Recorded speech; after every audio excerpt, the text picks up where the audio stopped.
कुछ सिने फैंस जानते हैं कि जहां हिंदी सिनेमा के आइडियाज खत्म होते हैं, वहां से साउथ इंडियन सिनेमा सोचना स्टार्ट करता है। खास तौर पर मलयालम सिनेमा, जो कि सालों से ऐसी फिल्में बनाते आ रहे हैं जो कि वर्ल्ड के बेस्ट सिनेमा में काउंट हो सकती है। तो आइए दोस्तों, आज हम एक ऐसी फिल्म को एक्सप्लेन करने वाले हैं जिस फिल्म का नाम है रेखा चित्रम। तो आइए वीडियो स्टार्ट करते हैं, लेकिन उससे पहले चैनल को सब्सक्राइब करके नोटिफिकेशन बेल को ऑल पर कर दीजिए ताकि मूवीज और वेब सीरीज का लेटेस्ट एक्सप्लेनेशन सबसे पहले आप तक पहुंच सके। तो फिल्म की शुरुआत होती है दो दोस्तों से, जिनमें से पहला दोस्त दूसरे दोस्त को बताता है कि तुझे पता है मेरे पिताजी जो है वो फिल्मों में काम करते हैं, लेकिन दूसरे दोस्त को अच्छे से मालूम है कि उसके पिता फिल्मों में काम नहीं करते हैं। इसलिए वो उससे पूछता है कि तुझे कैसे पता।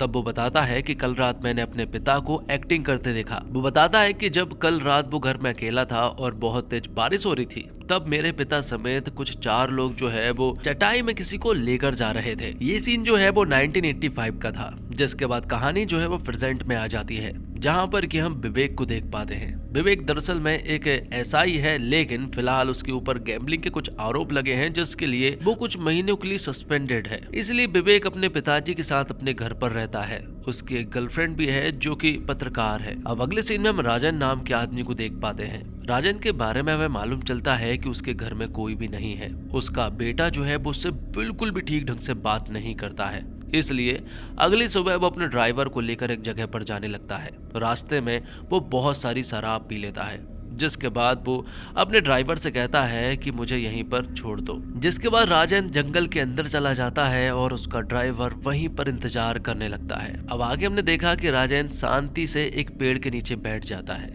यहाँ पर हम ये भी देख पाते हैं कि राजन की हालत बिल्कुल भी ठीक नहीं है, क्योंकि उसके मुंह से खून बह रहा था। जिसके बाद राजन अपना मोबाइल निकालता है और वीडियो कैमरा ओपन करता है, क्योंकि वो कुछ रिकॉर्ड करना चाहता था। वो बताता है कि सालों पहले उसने एक बहुत बड़ी गलती की थी, जिसका पछतावा उसे आज भी है। वो बताता है कि लगभग 40 साल पहले उसने इसी पेड़ के नीचे एक बॉडी को दफनाई थी, और इस काम में उसके साथ 4 लोग शामिल थे। एक था विंसेंट और दूसरा फ्रांसिस। एक और आदमी था, लेकिन राजन ने उसके बारे में कुछ भी नहीं बताया था। वो बताता है कि हम चारों ने उसकी बॉडी को वहीं पर दफना कर यहाँ से चले गए थे। मुझे तो ऐसा लगा था कि इसके बारे में जरूर किसी न किसी को पता चल जाएगा, लेकिन किसी को भी नहीं मालूम चला। हमने जिसे दफनाया था वो लगभग 18 से 20 साल की एक लड़की थी, और जब उसे दफनाया गया तो उसके सपने जो है मुझे आज तक आते हैं। इस सच का बाहर आना बहुत जरूरी था, इसलिए मैं इस वीडियो को रिकॉर्ड करके आपको ये बताना चाहता हूँ। अब राजन का ड्राइवर जो कार के पास इंतजार कर रहा था राजन का, तभी उसे एक गोली चलने की आवाज सुनाई देती है, और जब वो वहां पहुंचा तो उसने देखा कि राजन ने अपने आप को गोली मार ली है। और थोड़ी देर के बाद ही यहाँ पर सारी पुलिस जो है वो आ जाती है। अब क्योंकि विवेक का पुलिस स्टेशन सबसे पास था, इसलिए विवेक मौके पर यहाँ पर पहुंचा, और फिर थोड़ी देर के बाद ही यहाँ पर सारे बड़े ऑफिसर्स भी पहुंच जाते हैं। उनके हाथ सिर्फ एक ही चीज थी, और वो था राजन का मोबाइल, जिसमें उसने अपने गुनाह को कन्फेस किया था। उसने सभी को बताया है कि जिस जगह पर वो बैठा हुआ है वहीं पर हमने बॉडी को दफनाई थी। तब डीवाईएसपी विवेक से कहते हैं कि अगर खुदाई के वक्त यहाँ पर उस लड़की के स्केलेटन मिल जाते हैं तो ये एक बहुत बड़ा हाई प्रोफाइल केस होगा, और इसके बारे में जब सारे लोगों को मालूम चलेगा तो ये पूरे देश में आग की तरह फैलेगा। अगले सीन में हम देखते हैं विंसेंट को। विंसेंट की हालत बहुत ज्यादा पतली थी, क्योंकि राजन ने अपने वीडियो में विंसेंट और फ्रांसिस का नाम बताया था। फ्रांसिस तो अभी मौजूद नहीं है, लेकिन विंसेंट जो है वो बहुत ज्यादा टेंशन में था, जैसे मानो उसे इस सब के बारे में बहुत कुछ मालूम हो। जिसके बाद उस जगह की खुदाई स्टार्ट हो जाती है। बहुत सारे लोग आए हुए थे और फॉरेंसिक डिपार्टमेंट की टीम भी आ चुकी थी। बहुत देर तक खुदाई चलने के बाद यहाँ पर पानी गिरने लगता है, और अभी तक तो उन्हें कोई भी स्केलेटन नहीं मिले थे। थोड़ी देर के बाद ही विवेक की नजर पड़ती है उस चटाई पर, जिस चटाई में लपेट कर उस लड़की को दफनाया गया था। तब विवेक खुद खुदाई करने लगता है और सारी चीजों को देखने लगता है, और यहाँ पर उन्हें उस लड़की के स्केलेटन मिल जाते हैं। मतलब कि राजन ने बिल्कुल सही कहा था, और अगर राजन ने सही कहा है तो इसका मतलब विंसेंट और फ्रांसिस जो है वो इसके अपराधी होंगे। लेकिन अगर इन सब के कोई भी सबूत नहीं मिलते हैं तो विंसेंट पूरी तरह से निर्दोष रहेगा। तो अब फॉरेंसिक डिपार्टमेंट वालों के पास स्केलेटन आ चुके थे। उसकी रिपोर्ट को चेक किया जाना था। रिपोर्ट आने पर मालूम चलता है कि ये 18 साल की एक लड़की का स्केलेटन है, और उसके पैरों में पायल भी थी। जिसके बाद पुलिस ऑफिसर्स जो है वो एक टीम बनाते हैं। इस टीम में यहाँ पर वो लोग विवेक को भी शामिल कर लेते हैं क्योंकि विवेक ने यहाँ पर बहुत ही अच्छा काम किया था। तो अब विवेक जो है 1985 में जितनी भी लड़कियां गायब हुई थी वो उन लोगों के बारे में पता करने लगता है और उनके घर वालों को पायल दिखाकर उस लड़की के बारे में पूछने लगता है। ऐसा विवेक बहुत दिनों तक करता तो है लेकिन उसे कोई भी नहीं बता पा रहा था कि ये पायल किसकी है। जिसके बाद विवेक फिर से एक बुजुर्ग आदमी के पास पहुंचता है और उन्हें पायल दिखाता है।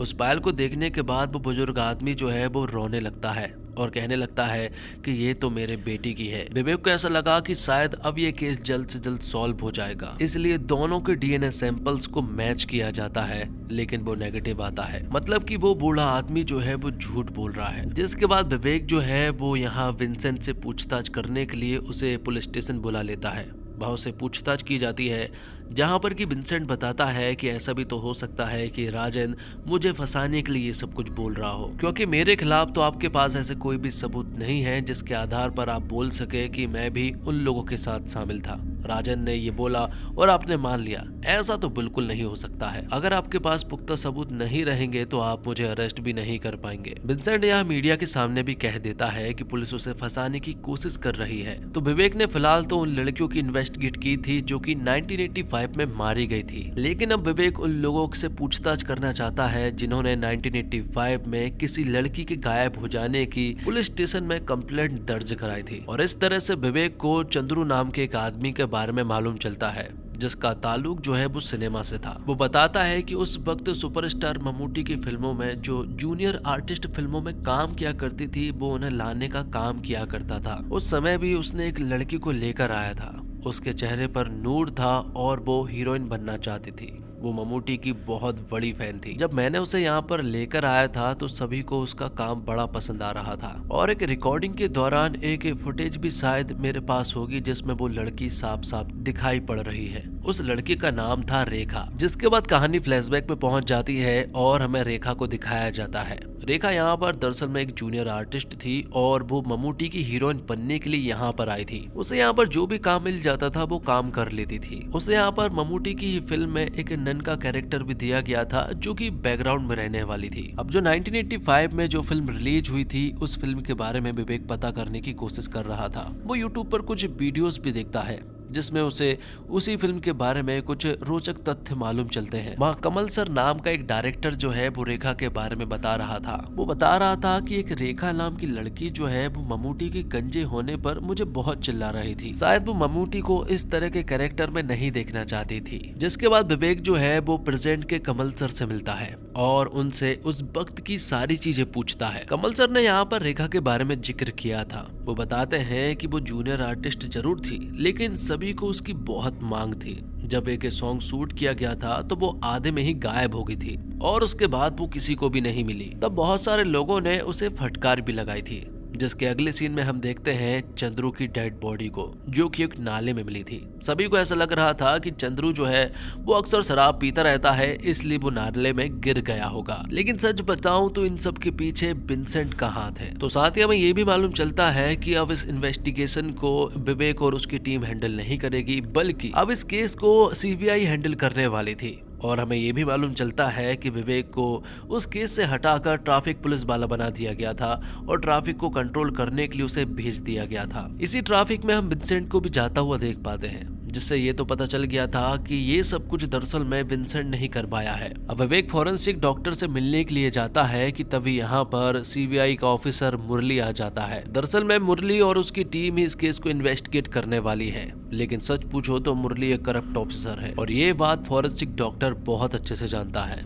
इसलिए वो विवेक से कहते हैं कि अगर इस केस को सॉल्व करना है तो ये केस तुम्हें ही सॉल्व करना होगा क्योंकि इन लोगों की बस की बात कुछ भी नहीं है। और फिर अगले दिन विवेक के पास कमल सर का फिर से कॉल आता है और वो उन्हें एक यूट्यूबर के बारे में बताता है जो कि उस वक्त भी कुछ फिल्म स्टार्स के इंटरव्यू वगैरह लिया करता था। उस आदमी का नाम मयप्पन था। जिसके बाद विवेक जो है वो मयप्पन से मिलने के लिए पहुंच जाता है और उनसे भी सारी इन्फॉर्मेशन लेने लगता है। वो बताता है कि उस वक्त में ऐसा था कि मम्मूटी तक मेरे सवाल के जवाब नहीं दे पाते थे।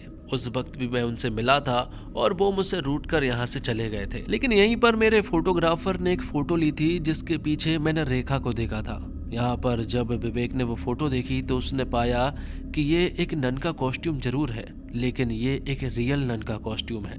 तब वो पास ही के चर्च में एक सिस्टर से मिलने के लिए जाता है जिनका नाम स्टेफनी है। तो यहाँ पर स्टेफनी विवेक को रेखा के बारे में सब कुछ बता देती है। वो बताती है कि रेखा को वो बहुत अच्छे से जानती थी। वो बताती है कि अगर उसे सचमुच मौका मिलता तो वो जरूर स्टार बन जाती। अब स्टेफनी बताती है कि वो पास ही के चर्च में एक नन थी और हमारे बाजू वाले चर्च में ही एक फिल्म की शूटिंग होने वाली थी जिसमें ममूटी जो है वो लीड रोल में थे। यहीं पर हमने पहली बार रेखा को देखा था। वो भी यहाँ पर नन के कॉस्ट्यूम में आई थी और वो ममूटी की बहुत बड़ी फैन थी। और जब ममूटी का यहाँ पर आना हुआ तो सभी लोग उनसे मिलने के लिए जाने लगते हैं। इसी भागदौड़ में यहाँ पर रेखा की ड्रेस फट जाती है। वो इसे टेलर के पास सिलाने के लिए जाती भी है, लेकिन टेलर कहता है कि उसके पास बहुत सारे काम है, इसलिए ये काम तो वो फिलहाल नहीं कर सकता है। तब रेखा को समझ नहीं आ रहा था कि अब करना क्या है। तभी पास ही के चर्च में उसे एक नन दिखाई पड़ती है। वो दरअसल में स्टेफनी सिस्टर थी। वो उनके पास जाती है और वो उन्हें सारी चीजें बताती है। तब यहाँ पर स्टेफनी सिस्टर कहती है कि कोई बात नहीं, मैं तुम्हें एक ड्रेस तो दे दूंगी, लेकिन बदले में तुम्हें मेरा एक काम करना होगा। दरअसल में स्टेफनी सिस्टर भी ममूटी की बहुत बड़ी फैन थी। वो कहती है कि अगर तुम मुझे कल ममूटी से मिला दो तो मैं तुम्हें एक नई ड्रेस दे दूंगी, जिसके लिए यहाँ पर रेखा भी मान जाती है और तो और वो उनसे वादा भी कर देती है। अब अगले दिन जब रेखा से मिलने के लिए स्टेफनी आती है तो यहाँ पर रेखा बताती है कि अभी ममूटी सर शूटिंग में बिजी है, उसके बाद वो लंच करेंगे। तो यहाँ पर स्टेफनी भी कह देती है कि वो बिल्कुल फ्री है, वो उनसे किसी वक्त भी मिल सकती है। लेकिन आखिर में यहाँ पर रेखा स्टेफनी को सब कुछ सच बता देती है कि मैंने तुमसे झूठ कहा था। वो उन्हें बता देती है कि वो एक जूनियर आर्टिस्ट है, उसका खुद का भी ममूटी सर से मिलना नहीं हो पाता है और इस ड्रेस के कारण मुझे झूठ बोलना पड़ा। लेकिन स्टेफनी को उसका बिल्कुल भी बुरा नहीं लगा था, बल्कि वो दोनों तो बहुत ही अच्छी दोस्त बन गई थी और वो दोनों ही ममूटी सर का मिलने का इंतजार करने लगी थी। तो वहीं इस मूवी में ममूटी सर के साथ यहाँ पर रेखा को एक रिकॉर्डिंग के दौरान एक छोटा सा रोल मिल जाता है, लेकिन तभी यहाँ पर बहुत जोरों की बारिश होने लगती है। ये देखकर स्टेफनी जो है वो रेखा को अपने साथ चर्च ले जाती है, जहाँ पर वो सभी को बताती है कि ये फिल्मों में काम करती है और बहुत ही अच्छी लड़की है। सभी को उसे देखकर ऐसा ही लगा था कि वो बहुत ज्यादा भोली लड़की है। स्टेफनी यहाँ पर रेखा से कहती है कि बहुत तेज बारिश हो रही है और तुम्हारा बाहर जाना बिल्कुल भी ठीक नहीं होगा, इसलिए आज रात तुम यहीं पर रुक जाओ, तुम्हारे सोने का अरेंजमेंट भी कर दिया गया है। जिसके बाद सभी लोग बैठकर खाना खाते हैं और फिर बाद में सभी लोग सोने के लिए पहुंच जाते हैं। लेकिन जब अगली सुबह हुई तो सभी लोग पूरी तरह से हैरान थे, क्योंकि चर्च की तिजोरी से बहुत सारा सोना और पैसा जो है वो गायब हो चुका था और तो और यहाँ पर रेखा भी गायब हो चुकी थी। तो ये सारी चोरी का इल्जाम जो है वो रेखा के ऊपर आया था और तो और स्टेफनी के ऊपर भी, क्योंकि स्टेफनी ने ही रेखा को यहाँ पर लेकर आई थी। यहाँ पर स्टेफनी विवेक से कह रही थी कि आखिरकार रेखा ने ये सब कुछ क्यों किया ये उसे नहीं मालूम, लेकिन उसे रेखा के बारे में पता करना है। वो सचमुच ही रेखा है, उसे ये भी जानना है। दूसरी तरफ हम देखते हैं कि विंसेंट के पास भी सारी न्यूज पहुंच रही थी। जैसे जैसे यहाँ पर विवेक सभी से मिल रहा था वैसे वैसे विंसेंट के पास भी सारी न्यूज पहुंच रही थी। अब विवेक अपनी गर्लफ्रेंड से मदद लेता है क्योंकि वो एक पत्रकार है, इसलिए विवेक रेखा के लिए एक आर्टिकल छपवाना चाहता है अखबार में, जिसके लिए वो भी मान गई थी। अब आके विवेक को कुछ लोगों के बारे में मालूम चलता है जो कि कई दिनों से राजेंद्र को ब्लैकमेल कर रहे थे। तब विवेक उन लोगों के बारे में पता कर लेता है और तुरंत ही उस जगह पर पहुंच जाता है। मालूम चलता है कि ये दोनों ही राजेंद्र सर को ब्लैकमेल कर रहे थे, जिनके नाम विनू और गोपाल हैं। दोनों ही दोस्त हैं। यहाँ पर विनू जो है वो विवेक सर को सारी चीजें बता देता है। वो बताता है कि दरअसल में हम दोनों को एक राज मालूम है। वो राज हम फिल्म की शुरुआत में देख चुके हैं, जिसमें विनू अपने दोस्त गोपाल से कह रहा था कि मेरे पिताजी जो है वो फिल्मों में काम किया करते हैं और उसने कल रात ही अपने पिता को 4 लोगों के साथ एक्टिंग करते देखा जब वो किसी को अपने साथ लेकर जा रहे थे। लेकिन जब ये सारी चीजें गोपाल ने सुनी तो शायद उसे ऐसा लगा कि ये सब कुछ सही है, लेकिन जब उन्होंने ये सब कुछ फिल्मों में नहीं देखा तो उन्हें समझ आया कि ये सारी बात शायद झूठ है और जो उन्होंने किया था वो एक क्राइम है। विनू के पता बेबी की हालत काफी ज्यादा खराब रहती है, लेकिन उसने बता दिया था सब कुछ कि उस रात वो भी शामिल थे। उनका नाम बेबी है। बेबी ने बता दिया था कि हम चारों ने मिलकर ही उस लड़की को दफनाया था, लेकिन कुछ दिनों के बाद बेबी की मौत हो जाती है, जिस वजह से ही बिनू और गोपाल जो है वो राजन को ब्लैकमेल कर रहे थे। अब विवेक ये सारी चीजें सुनने के बाद ये सारी चीजें वो एसपी सर को बताता है और कहता है कि बिनू और गोपाल जो है वो गवाही देने के लिए आ जाएंगे। अगर ये केस हमारे पास आ गया तो हम सब कुछ सॉल्व कर सकते हैं। तो यहाँ पर एसपी सर ने कह दिया था कि वो ऊपर बात कर लेंगे, वो बिनू और गोपाल को साथ लेकर आ जाए। जिसके बाद विवेक जो है वो उन दोनों को लेने के लिए जाता है, लेकिन जब वो वहां पहुंचा तो उसने देखा कि विनू की मौत हो चुकी है और उसने तो फांसी लगा ली है। और तो और गोपाल जो है वो एक तालाब में मरा हुआ पाया गया। तो ये गुत्थी और भी ज्यादा उलझती जा रही थी, लेकिन विवेक को बहुत अच्छे से मालूम है कि इन सब के पीछे विंसेंट का हाथ है। तभी यहाँ पर विवेक को मालूम चलता है कि राजन सर ने विंसेंट और फ्रांसिस का नाम बताया था। राजन ने बेबी का नाम नहीं बताया था क्योंकि वो राजन सर के मर जाने के पहले ही मारे गए थे। तो विवेक ने फ्रांसिस की कई जगह पर पूछताछ तो की थी, लेकिन उसे उनके बारे में कुछ भी नहीं मालूम चला था। लेकिन अब यहाँ पर विवेक को फ्रांसिस के बारे में मालूम चल गया था। विवेक फ्रांसिस के पास एक फोटो लेकर जाता है और उनसे कहता है कि ये आप ही हैं और 1985 में भी आपने कुछ ऐसा किया था जिसकी वजह से आज मैं यहाँ पर आया हूँ। तो फ्रांसिस भी यहाँ पर विवेक को सारी चीजें बता देता है। वो कहता है कि मैं उस वक्त की सारी चीजें जानता हूँ और ये गुनाह जो है वो हम 4 लोगों ने मिलकर किया था, लेकिन इन सब के पीछे असली गुनहगार कौन है ये मैं आपको बताता हूँ। तो फ्रांसिस एक चर्च के बारे में बताता है। उस चर्च में स्टेफनी भी हुआ करती थी और इसी चर्च में पुष्पा नाम की एक औरत रहा करती थी जो कि यहीं पर काम वाली बाई थी। एक और आदमी था जिसका नाम था बक्काचंद। बक्काचंद भी दरअसल में चर्च में ही काम किया करता था और जो ऑनर थे वो यहाँ बक्काचंद पर बहुत ज्यादा भरोसा किया करते थे। डोनेशन में चर्च को जो पैसा मिलता बक्काचंद ही उसे उस तिजोरी में रखने के लिए चाहता था, लेकिन रखते वक्त वो कुछ पैसे निकाल लिया करता था। एक दिन ये सारी चीजें यहाँ पर पुष्पा ने देख ली थी।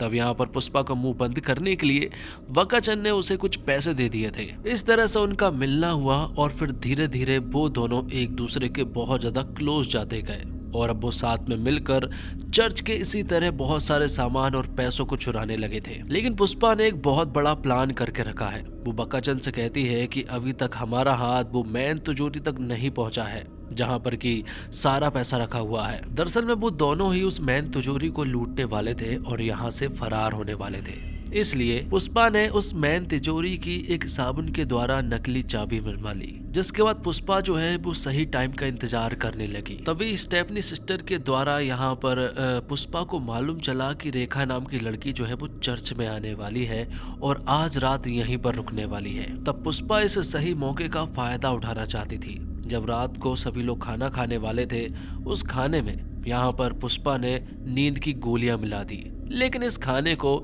सभी ने खाया, सिर्फ और सिर्फ रेखा ने नहीं खाया था। लेकिन पुष्पा को रेखा को तो किसी तरह से साइड करना ही था।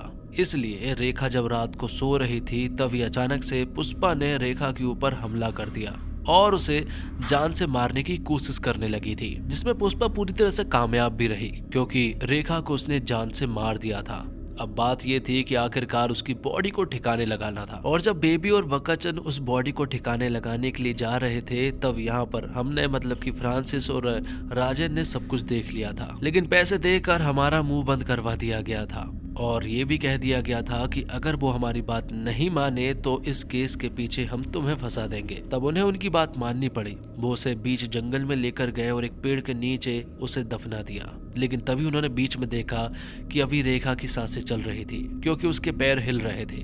इसके बावजूद उसकी बॉडी को दफना दिया गया था। आगे हम देखते हैं कि विंसेंट की बीवी जो है वो हॉस्पिटल में एडमिट है। उसका नाम एलिस था। हॉस्पिटल में एलिस के पास कुछ फूल आते हैं और उनके ऊपर लिखा हुआ था गेट वेल सून पुष्पम, मतलब कि एलिस कोई और नहीं बल्कि पुष्पा ही है और बक्काचंद कोई और नहीं बल्कि विंसेंट ही है। बात कुछ ऐसी है कि उस चोरी के बाद से विंसेंट और पुष्पा जो है वो फरार हो गए और रेखा की बॉडी को भी दफना दिया गया था। तो सभी को ऐसा ही लगा था कि रेखा ने ही उस पैसों को चुराया है। अब ये सारी बातें विवेक जो है वो अपने ऑफिसर्स को बताता है। वो बताता है कि एलिस और विंसेंट का असली नाम बक्काचंद और पुष्पा है और इन दोनों ने मिलकर ही रेखा को मारा था और उस चर्च के सारे पैसे भी लूट लिए थे। लेकिन यहाँ पर सबसे बड़ी प्रॉब्लम ये है कि वो स्केलेटन रेखा का ही है, ये बात अभी तक साबित नहीं हो पाया है। अगर ये बात साबित हो जाती है कि रेखा कौन है तब हम यहाँ पर विंसेंट और एलिस को गिरफ्तार कर सकते हैं। और अब इससे पहले कि विवेक कुछ कर पाता, यहाँ पर अचानक से उसका एक ट्रक से एक्सीडेंट हो जाता है। ये एक्सीडेंट दरअसल में करवाया गया था विंसेंट के द्वारा, लेकिन यहाँ पर विवेक को गंभीर चोटें तो आई थी, लेकिन वो पूरी तरह से स्वस्थ था। और विवेक की गर्लफ्रेंड ने वो आर्टिकल भी छाप दिया था, और उस आर्टिकल की मदद से ही जगदीश नाम के एक एक्टर का कॉल जो है वो विवेक की गर्लफ्रेंड के पास आता है। तब विवेक और उसकी गर्लफ्रेंड उस जगदीश नाम के एक्टर से मिलने के लिए पहुंच जाते हैं। विवेक बताता है कि उस समय मैं अपनी पहली फिल्म कर रहा था और मैं एक स्ट्रगलिंग एक्टर था, और मेरे पास रेखा का पहला लेटर आया था जिसमें उसने मेरे काम की तारीफ की थी। बदले में मैंने भी उसे थैंक यू लिखा था। ऐसे करते रेखा के बहुत सारे लेटर जो है वो मेरे पास आने लगे थे, जिसमें वो मुझे भाई कहा करती थी और मैं भी उसे बहन कहा करता था। तो रेखा जो लेटर जहाँ से भेजा करती थी उस जगह के बारे में यहाँ पर विवेक को मालूम चल गया था। तब विवेक तुरंत ही कन्याकुमारी पहुंच जाता है, क्योंकि वो लेटर जो है वो कन्याकुमारी से ही आया करते थे। वो वहां जाकर एक औरत से मिलते हैं, और वो औरत कोई और नहीं बल्कि रेखा की बहन हुआ करती थी। जिसके बाद वो फ्लैशबैक की एक स्टोरी सुनाती है, और कहानी जो है वो 1984 में पहुंच जाती है, जब वो नए नए कन्याकुमारी में रहने के लिए आए थे। जब वो यहाँ पर पहुंचे तो हमने देखा कि रेखा को फिल्मों का बहुत शौक था, और उसने जब मम्मूटी की फिल्मों को देखना स्टार्ट किया तो वो तो उनकी फैन ही हो गई। इस तरह से वो कुछ और लोगों की फिल्में देखने लगी थी, और तभी उसने जगदीश नाम के एक एक्टर को लेटर भी लिखा था। बदले में जब उसका लेटर वापस आया तो ये लेटर जो है वो उनके पिता को मालूम चल गया। ये देखकर उन्हें बहुत गुस्सा आया और उन्होंने रेखा को एक जोरदार चांटा लगा दिया। रेखा को बहुत तेज गुस्सा आया और वो अपना घर छोड़कर चली गई, जिसके बाद से आज तक उसका कोई भी अता पता नहीं चल पाया। पिता ने उसे ढूंढने की कई बार कोशिश भी की, लेकिन वो नहीं मिली। यहाँ पर विवेक ने उसकी बहन को एक पायल दी। वो पायल दरअसल में रेखा की ही थी। दूसरी तरफ हम देखते हैं कि एलिस उर्फ पुष्पा का भांडा फूट गया था, और इस सदमे में वो इस सदमे को सहन नहीं कर पाई और वो यहीं पर अपनी जान दे देती है। अगले दिन सारे ऑफिसर्स मिलकर विंसेंट मतलब कि वक्काचंद के घर पर पहुंच जाते हैं उसे अरेस्ट करने के लिए, क्योंकि सारी चीजें रिवील हो चुकी थी और इन सब के पीछे विंसेंट ही है, सभी को मालूम चल गया था। और सारे सबूत भी विंसेंट के पूरी तरह से खिलाफ थे, और कुछ स्केलेटन यहाँ पर फॉरेंसिक डिपार्टमेंट के ऑफिसर ने रख लिए थे, जिस वजह से एक बार फिर से उसकी अस्थियों को दफनाया जाता है और उसे श्रद्धांजलि दी जाती है। आखिर में विवेक जो है वो रेखा की बहन के पास जाता है। वो उससे कहता है कि मेरे पास एक रेखा की अमानत है, वो उसे दे देता है। वो दरअसल में मम्मूटी की फोटो थी, और उस फोटो के पीछे मम्मूटी के ऑटोग्राफ थे। और इसी के साथ ये फिल्म यहीं पर समाप्त हो जाती है। तो दोस्तों, उम्मीद करता हूँ आपको ये वीडियो पसंद आई होगी। वीडियो पसंद आई हो तो वीडियो को लाइक करके चैनल को सब्सक्राइब जरूर कीजिएगा, ताकि आपको इसी तरह के लेटेस्ट और फ्रेश कंटेंट मिलते रहे। मिलते एक और कमाल की वीडियो के साथ, तब तक के लिए आप हमारे चैनल के साथ बने रहिए। धन्यवाद। जय हिंद, जय भारत, जय श्री राम।